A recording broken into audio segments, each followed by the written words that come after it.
Assalamualaikum, ketemu lagi dengan saya Spin Anwar di channel yang mengedukasi dan inspirasi. Kali-kali belakangan ini berita isu hangat, wah kita masih berkaitan dengan politik ya, karena sangat asik untuk kita diskusikan, apalagi berita-beritanya sangat keren dan mengedukasi banget.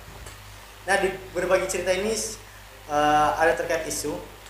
Nah, supaya teman-teman tidak salah tangkap, ini saya kutip sumbernya dari pinterpolitik.com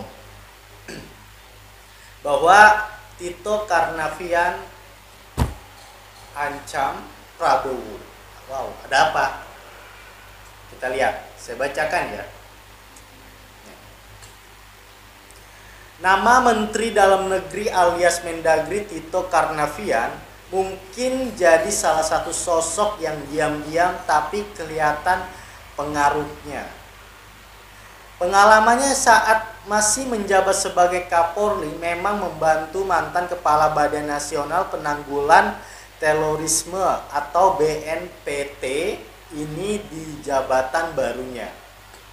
Menariknya, seiring berjalannya waktu, nama Tito juga muncul sebagai tokoh nasional yang diperhitungkan untuk saingan di Pilpres 2024. Ia menganggap punya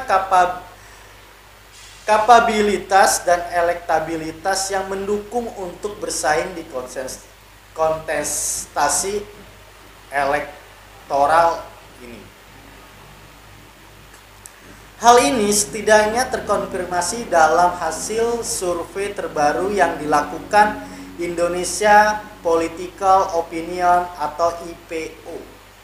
Survei tersebut menempatkan Tito sebagai menteri berkinerja memuaskan dengan perolehan respon 49%, berada di urutan ketiga setelah Menteri Keuangan Sri Mulyani dengan 61% dan Menteri Pertahanan Prabowo Subianto dengan 57%. Publik memberikan penilaian tersebut untuk Tito berdasarkan beberapa faktor.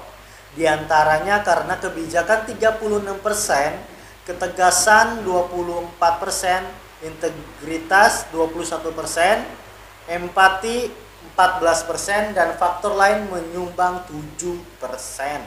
Wow, gila banget. Nah, persepsi positif publik terhadap kinerja menteri ini bisa menjadi pemicu popularitas dan meningkatnya elektabilitas Tito.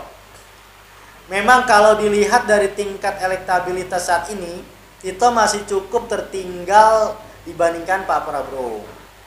Ketua Umum Partai Gerindra ini masih unggul dengan elektabilitas mencapai 16,4%. Sementara elektabilitas Tito masih ada di angka 4,2%. Walaupun tertinggal, tren elektabilitas Prabowo dianggap cenderung menurun. Sebaliknya, menurun IPO, tren elektabilitas Tito cenderung naik.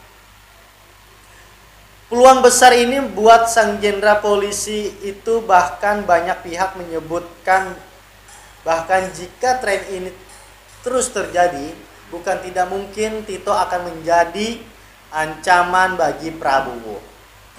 Keduanya sama-sama menteri, tetapi kementerian yang dipimpin Tito cenderung lebih strategis karena menjadi penghubung pemerintahan pusat dan daerah. Keduanya juga sama-sama jenderal, namun Tito bisa dibilang jenderal yang pensiunnya belum lama, sehingga pengaruhnya secara teknis cenderung masih lebih besar.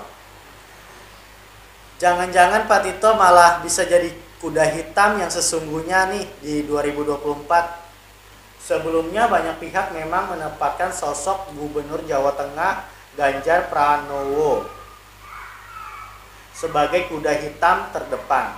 Tapi kalau dilihat secara politik, Pak Tito boleh jadi punya kans politik yang lebih besar.